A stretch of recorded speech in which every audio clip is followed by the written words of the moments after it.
10th, 2007. I was 21 years old and getting married. It was a fairy tale wedding. Princess dress, a white floor length cape with fur trim. There was even a little snow flurry that day that created the perfect photo op. And the reception was a banger of a party. February 5th, 2010, just shy of 3 years later, I was 24 years old and getting divorced. It was amicable. We were both ready to move on. We were too young, not formed enough in who we were as people to have made such a permanent choice. It was the right decision, but it still hurt. I mourned the future I thought I would have. I felt hollow, not hopeless, but something akin to it. I was hurting.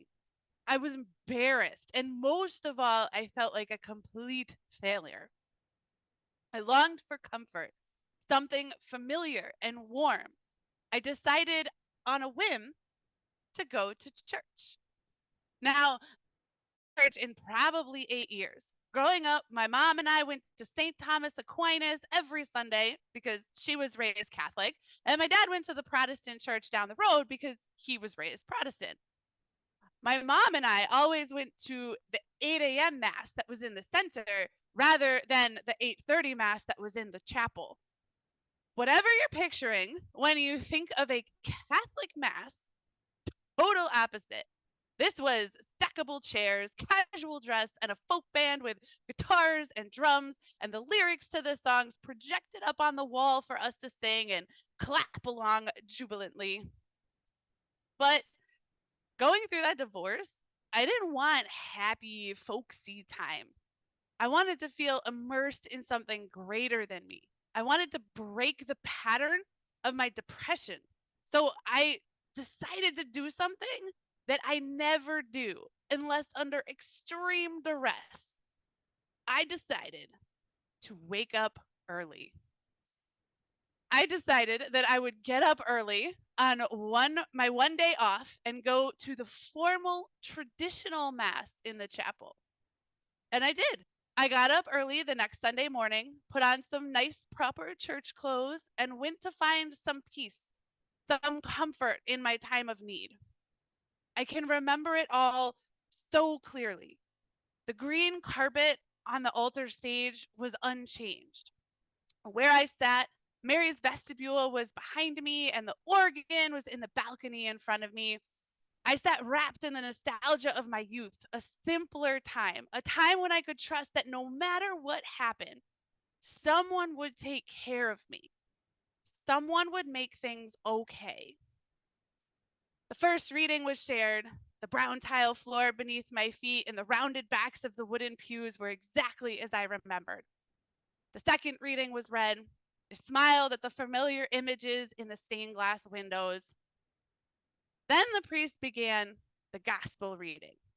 Now, I don't know how many of you are Catholic, but to my understanding, the gospel readings, those main thematic readings done by the priest during the service, serve done by the priest that serves as the basis for the sermon. Those readings are on a 4-year rotation. 4 years. This will be important. Back to my pew, sitting alone, seeking comfort, safety, the balm for the pain of my divorce. My divorce. The priest begins the gospel reading, and wait, am I hearing this right? 4 years of material, and this is the Sunday I show up out of the 200 plus possible readings. I'm there for the one about how if you get divorced, you're going to hell. I didn't know whether to laugh or cry. The irony was surreal.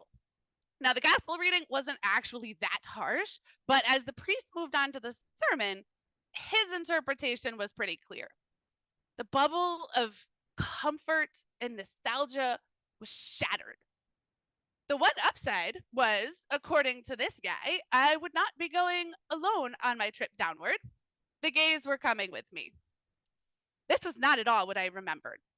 I sat uncomfortably through the rest of the sermon, wishing I could teleport out of there.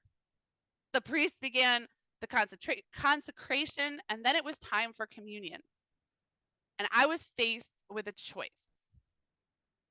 I could continue to step backward in time and participate in the ritual, fully transported by the sensory of experience of the bread and wine. And it was good bread, not those papery wafer things. We're talking homemade honey bread. I missed it. I could try to ignore the discomfort and continue on my trip down memory lane. Or I could use the hustle and bustle of communion and get out of there. I sat, waiting for my rose turn to get up, knowing what I had to do. Just like my teenage wardrobe, this no longer fit. As I slipped out the side door and down that familiar wheelchair ramp with the cracked paint, it hit me.